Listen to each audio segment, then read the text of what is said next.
College basketball is 2 months away, 2.5 months away. So let's look at some of the big transfers that are coming into college basketball's new teams and who could be an impact player for this upcoming season and also make some splash on the NBA draft radars. Coming up next on Locked On NBA Big Board. You are Locked On NBA Big Board, part of the Locked On Podcast Network, your team every day. Hey, what's up? My name is Richard Stamen. You probably know me better as at Mavsdraft, shown right here, just right below on YouTube. If you are not on YouTube, please join, subscribe to the Locked On NBA Big Board channel. It would mean a ton to me, Raphael, Leaf, and Sam. Would just mean a ton for us. We've worked really hard on growing our channel since Chad left. Raphael's done a great job. But for those on YouTube and for also those still listening on podcast, totally okay. Thank you for making Locked On NBA Big Board the first listen of this late Wednesday. You might be listening to this early Thursday. Just some big news came in through the NBA. This actually doesn't have anything to do with what I'm going to talk about, but I feel like I'll touch on it for a second. Chet Holmgren, the number 2 pick in this last year's draft, just went down with a quick injury. I'll touch on that in just a moment. But first, again, thank you for making us your first listen of the day. But this episode is brought to you by BetOnline. BetOnline.net has you covered this season with more props, odds, and lines than ever before. BetOnline is where the game starts. So I'll quickly touch on Chet before diving into guys like Keyontae Johnson, Nijel Pack, the Miami guys, some wild cards in there, Emoni Bates, and Pete Nance and Ricky Council. I want to touch on all of those here, kind of do a little bit of rapid fire on these guys. But real quick with Chet, this was completely unplanned. This happened about 30 minutes ago. So I figured I would touch on it. It's a relevant topic. It sucks. You look at what the impact is. He has a foot fracture, foot injury, some form ligament damage. He's going to be out months. It's not a week-by-week thing. This is probably – he might miss a good portion of the season. I'm not going to say he's going to miss the whole year. It's probably on the table because Oklahoma City had already said last year, Sam Presti made a subtle comment about how the Thunder kind of want to be in the top of this draft again because the 2023 draft is just that special. So it wouldn't shock me if they hold him out a little bit more to make sure he's 100%. It really sucks to see. I think this is going to be something that benefits guys like Jeremiah Robinson Earl. He's somebody who, I mean, he missed a ton of time last year too. Could get another chance at getting some more run. Alexei Pokachevsky will get more run. It'll be interesting to see what happens with the Thunder because of this, but unfortunate. Hope Chet gets better soon. Let's start with the headliners, though, on the transfers. So on this episode, I'm going to talk about some of the top transfers I like in the transfer portal that are coming over. I really just think I think it's a good class, for the transfers. The names I wrote down, there were a good amount of them. I think the list I saw, there were 153. And some of the guys, it doesn't really correlate to NBA draft stuff. The rankings that I saw is more like their college impact. Let's start with Keyonta Johnson. I think he's far and away the most intriguing. He had some off-the-court issues, which I don't know enough about to fully speak about. He's played 5 games in the last, actually really 4 games in the last 2 years because he collapsed on the floor in 2020. 4 games played he collapsed against Florida State. Really haven't seen him since before the pandemic even started. What we do know about Keyonta is that there's a lot of athleticism with long arms at a good frame. He's about 6'5", super explosive. He has one of the best first steps, I think, in the country. He has really good touch at the rim. He's a great finisher. I think they're shooting upside. He does need some refinement. This is notes from 2 years ago I'm looking at. He's really good off the ball. And I think defensively, he can at least hold his own. But I think more importantly, he can guard multiple positions. What he was doing his sophomore year was pretty impressive. 14 points a game, 7 rebounds. You see the rebounding is good. He also averaged 6.5 rebounds as a freshman, 1.6 assists, 1.2 steals. Average more turnovers, pretty much equal turnover and assists. That's kind of alarming, but shot 54%. Freshman year, shot 47%. From 3, he was 36.5% as a freshman, 38% as a sophomore, and shot 77% from the line as a sophomore too. So really a lot of strong statistical indicators there from the free throw percentage, 3-point percentage, and just the overall stats. And then you look at what the eye test says with, hey, his first step is really strong. He's going to get to the rim. He knows how to use his touch at the rim well. He adjusts to contact, things like that. And you look at somebody who's going to be very strong. He's transferring from Florida to Kansas State. He's about 6'5", 230, so an absolutely jacked frame. He's all muscle. For me, I'm really excited to see what he does because I think the Big 12 is the best conference in basketball. And there's going to be some special defenders that he's going against every single night in conference play. So he has a big chance at Kansas State, who I believe has a relatively easy non-conference schedule. I think they released it if everything is adding up here. But I'm interested to see what Keyontae Johnson does. And now there's two Keontaes in the conference, and they both spell it differently with him and Keyontae George. That's going to be a journalist nightmare.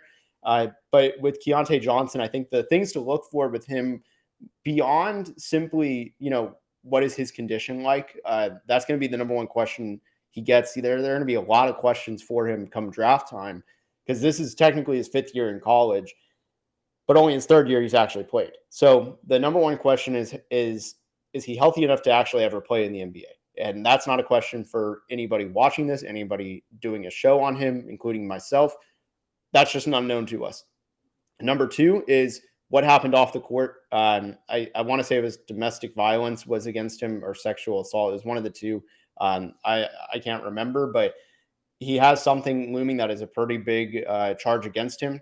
We'll see what happens with that. I don't want to comment on it one way or another because I just don't know all the facts.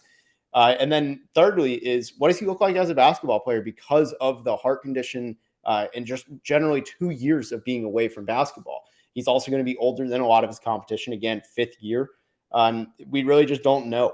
So for me, I expect a lot still. I think he'll be fine given it's been 2 years and assuming this is just pure guess, but like in terms of basketball skill, I think he'll look just fine. I think the jump shot, I would imagine he's still been able to go to the gym and shoot up some shots, get some shots up, excuse me.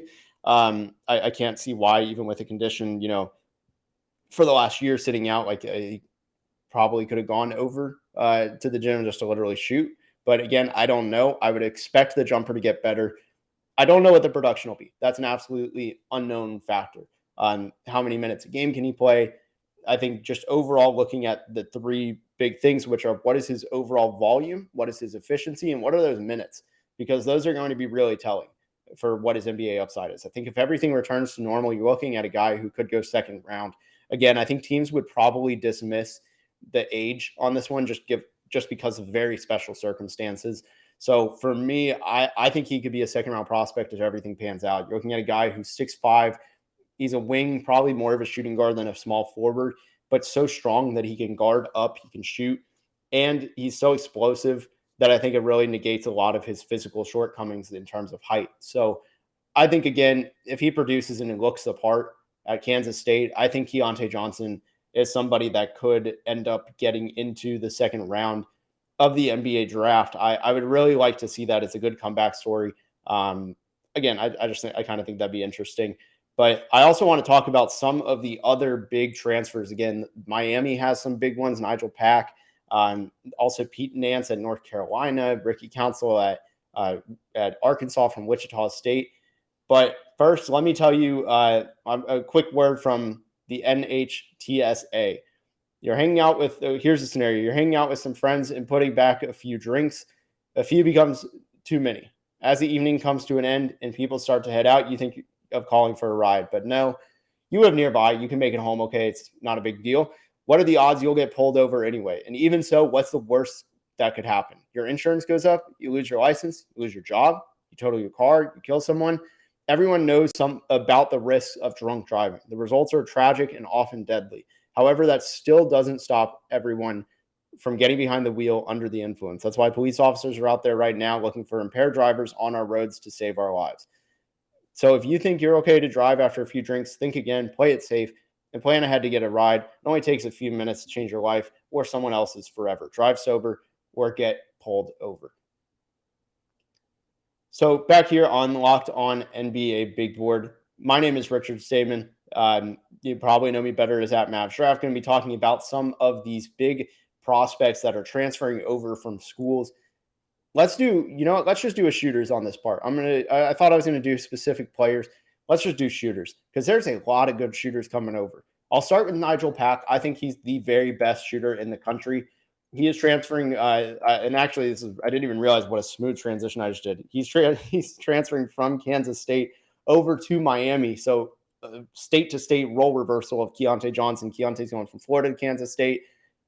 Nigel's going from Kansas State to Miami, opposite a few hours south of UF. But with Nijel Pack, I got to see him in May. I saw him and Isaiah Wong working out together. I was really impressed. It was a very light workout, but with Nijel, not only did he make over 20 shots in a row from three, which is just absurd. Like at any level, it's very hard to make 20 in a row. Even some of the best shooters in the NBA, I mean, that's still a tall order. 10 isn't that crazy, but like once you hit 20, it's pretty absurd. And the crazier thing was, I don't think a lot of them were at the college line. I mean, they were several inches at least behind, which I think it's only 6 inches different between the college line and the NBA line now since they moved it up. So that's an NBA three pretty much for a lot of those. And making consecutive, double-digit consecutive from NBA as a college player is really crazy. For the year, he shot 43.5% from three as a sophomore, 85% from the line.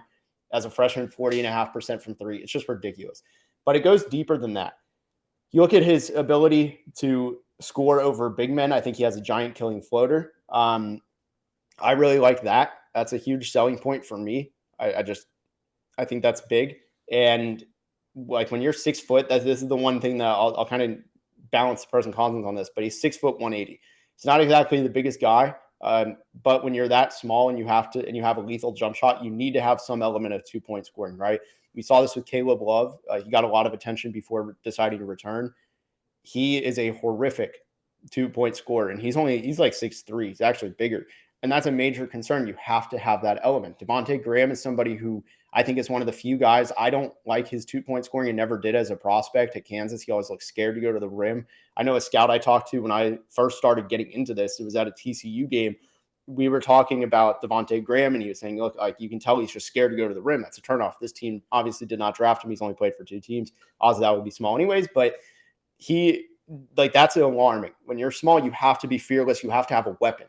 And luckily, Nijel Pack does have a weapon. He has an incredible floater. His touch overall on anything that comes to shooting, whether it's floaters, pull-up jumpers, spot-ups, threes, moving threes, anything like that, it's ridiculous. And Nijel Pack has all of that down. The floater is going to be what really separates him. He can also pass. The assist numbers at Kansas State this year really undersold him.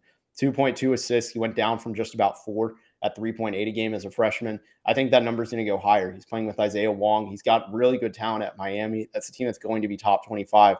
Kansas State in his time there wasn't very good. They were under 500 both seasons. So it's not like he had world-beating talent around him, whereas now there's a couple potential pros. I mean, Isaiah Wong is surefire going to be an NBA player, at least summer league. At the very minimum, he's a summer league guy. He's a pro overseas at the worst, which isn't even a bad outcome. Like that is still very good. And I think he could play in high-level EuroLeague. And there are some other players also on that team.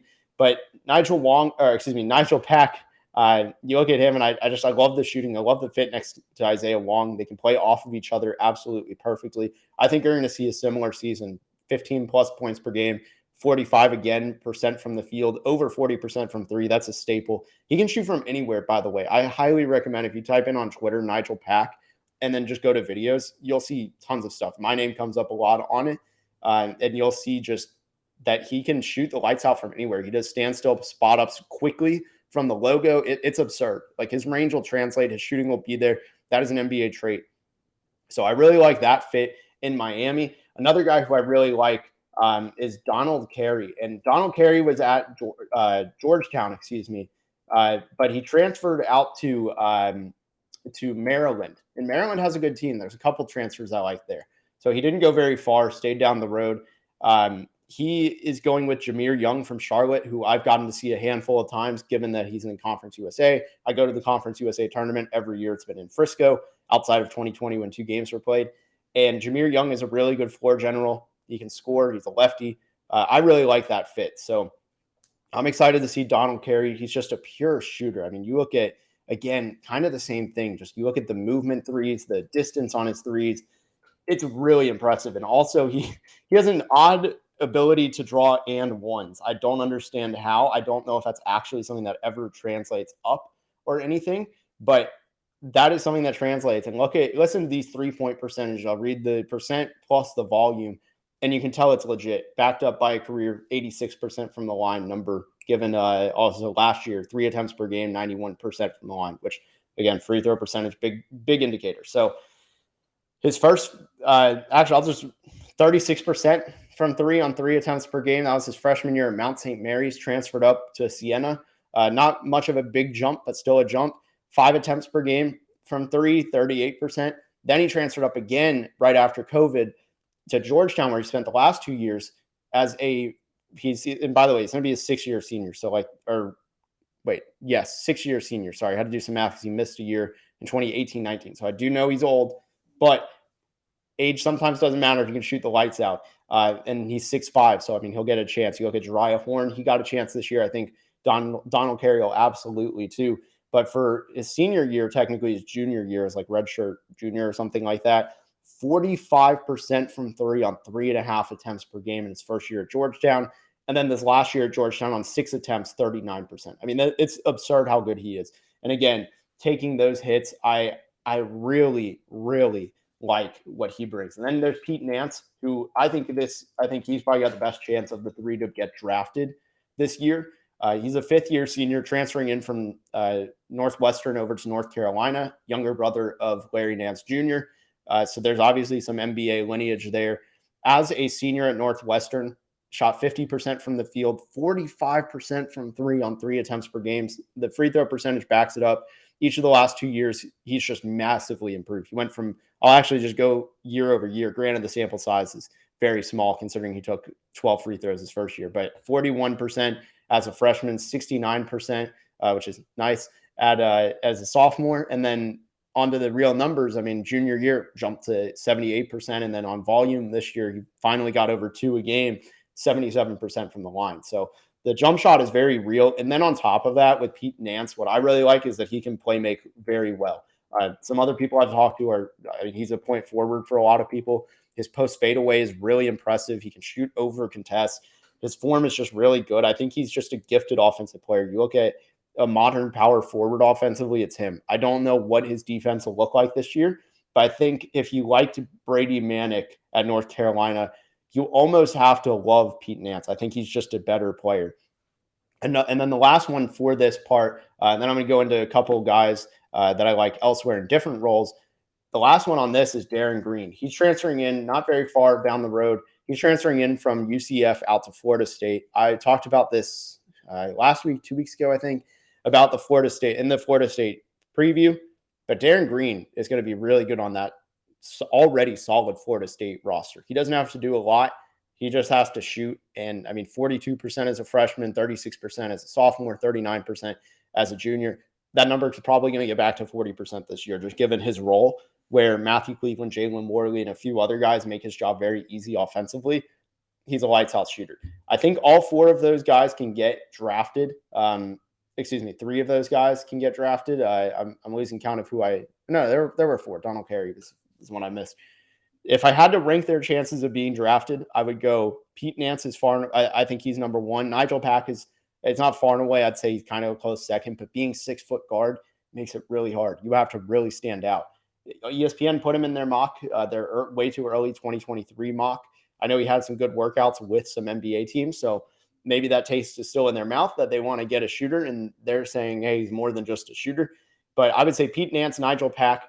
I would then go with, it's hard to draft a 24-year-old, so I think by nature, Darren Green, the rising senior going into Florida State, is the number 3, and then Donald Carey is the number 4 most likely to be drafted. But there's a few more transfers I want to talk about. The big one, Emoni Bates. He's transferring back home to Eastern Michigan. And then Johnny Broom, who is transferring in from Morehead State to Auburn. Talked about some of these guys before. I'll go a little bit more in depth.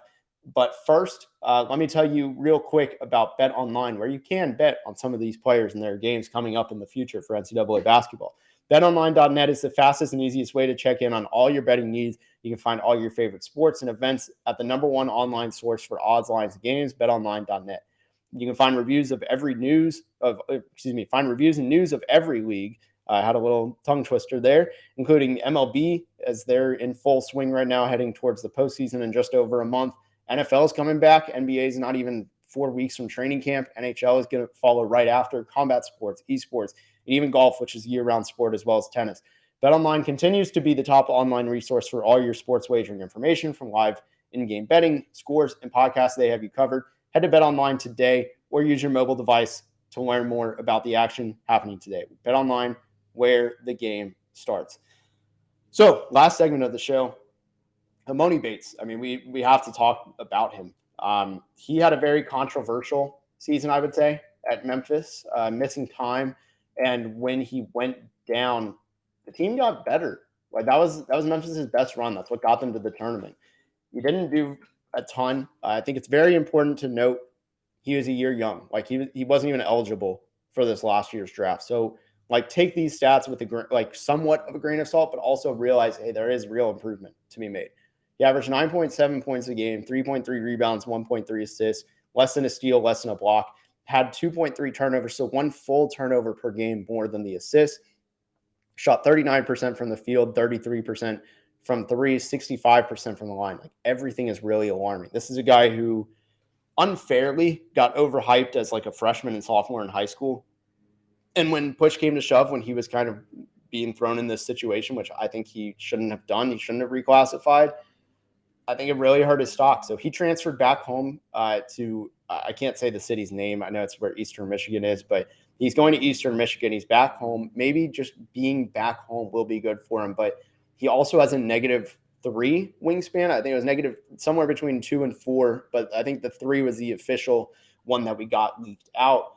And that is a huge flag. Like wings, especially any player disregarding their position, at 6'9", you cannot have a negative wingspan. Like there are guys that have 6'10" wingspan, 6'11", or excuse me, that are 6'10" and have a 6'11" wingspan, or 6'9" with 6'10", and it's a flag. You go square, it's pretty alarming. And then you go 3 inches negative, that's really bad. Like if you look at the players who are negative in wingspan this league, they have an elite skill, and generally it's shooting.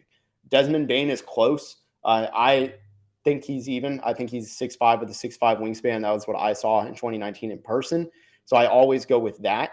But there were people in the combine, I think he measured like ever so slightly worse or something, like with like half an inch negative. And people made a huge deal about it. There were teams, like I know for a fact, there were teams that would not even interview him until the very end, until they like had to. So being negative and wingspan, I think Luke Kennard is another one. It's a huge red flag for NBA teams. Length matters way more than, like, we talked about it on Twitter and on this podcast about how much length matters. NBA teams think it matters even more because just long players can do more. They have more range, literally, and it means a lot. So Emoni Bates really has an uphill battle, but I think for him to rebuild his stock, he really just has to produce. Like I don't think it's anything super complex. I don't care that he's a sophomore. This is his freshman season. This last year should be treated like a red shirt where he got bonus opportunity, probably a little bit too much bonus opportunity. But if he can produce, go 15 points a game, be efficient, shoot the 3 ball well, and especially that free throw percentage, and actually just be good on defense, just with your feet. Don't worry about like blocking shots, getting steals, anything like that. Even those are indicators. If he can lock guys down, be a MAC all defense guy, be an all MAC player, he's going to probably get drafted. Now, if he doesn't produce again, I think we can probably close the book on him. I know that sounds very extreme, but if you're not able to produce at Memphis, which technically is considered like a very, very high mid-major, it's non-power 5, anything that falls short, people call mid-major. I don't think it's a mid-major, but technically can be. And then you go to a true mid-major like the Mid-American, you got to produce. So for him, he's got a lot of pressure on him, more than he continually has had on him, but he really has to produce. The last guy I want to talk about is Johnny Broom. My guy Leaf has talked about him on here before. He's a junior transferring in from Morehead State in the Ohio Valley Conference. I'll read through some of his accolades. It's pretty nuts, actually. He was a 2-time All-Ohio Valley Conference member. He was this last year's Ohio Valley Conference Defensive Player of the Year, 2 times All-Tourney for the Ohio Valley Conference. He was last year the 2021 Rookie of the Year for the Ohio Valley Conference and the Ohio Valley Conference Tournament MVP. So, like, the decoration is very much there. He's ridiculous. And then this doesn't even include his stats: 17 points a game, 10.5 rebounds, 1.2 assists, 4 blocks a game. and that's on 55.5% shooting, 64% from the line. So it's kind of a jump shot there, but not really because he doesn't shoot threes. But you look at replacing Walker Kessler and Jabari Smith, that's a big starting point. And Johnny Broom is somebody who is going to produce. And I think if he were to come out next year, I think there's a real chance he gets drafted simply off the production. I don't think there's anything crazy that necessarily pops about his game in terms of being super unique, but you have somebody who can score efficiently in the 2-point line, can block shots and rebounds the lights out of the ball. There's a place for that in the NBA at 6'10". And if he can replicate those results from the Ohio Valley Conference and the SEC, it might be worth a shot in the 50s. I don't know what his rotation player upside of the NBA necessarily is. Maybe being the elite rebounder. We've seen some teams that roll out a very niche player in star lineups. I mean, I think one prime example, as given my name right here, Mavsdraft, is Dwight Powell is kind of that. Like, he's a roller. Like, that is what he does. He does pick and rolls, and he does handoffs. Like, anything involving a screen offensively, it's him, and he'll roll to the basket for Luka. Johnny Broom might be able to carve that out, but at the very least, teams like taking a chance on productive players with good size. So I like Johnny Broom, but that was this episode of the transfer recap. Talked about a good amount of guys over here. I talked about Keyontae Johnson. We also had Pete Nance. We also had Darren Green, Nijel Pack.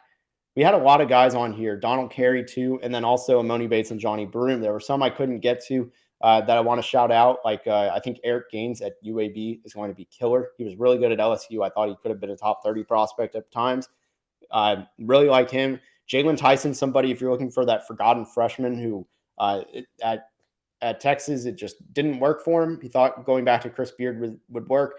It unfortunately didn't. I think good things are coming for him at Texas Tech. I've seen him, hard worker, just he's a perfectionist in the right way. And I think I'm willing to give a second chance on somebody like him that had a flame out first year. I think he's going to bounce back, and I think he's going to surprise people at Texas Tech. He's going to replace Terrence Shannon. I really like him. So keep an eye on him. But that is this episode of the freshman, the transfers of who to look for that could be NBA players one day. Hope you enjoyed it. Again, please give us a follow or subscribe on YouTube at Locked On NBA Big Board. Thank you again for making us your first listen and continuing to listen to us during the offseason. Training camp's not far away, so we'll be back with some more exciting content. But thank you again, and have a wonderful rest of your day.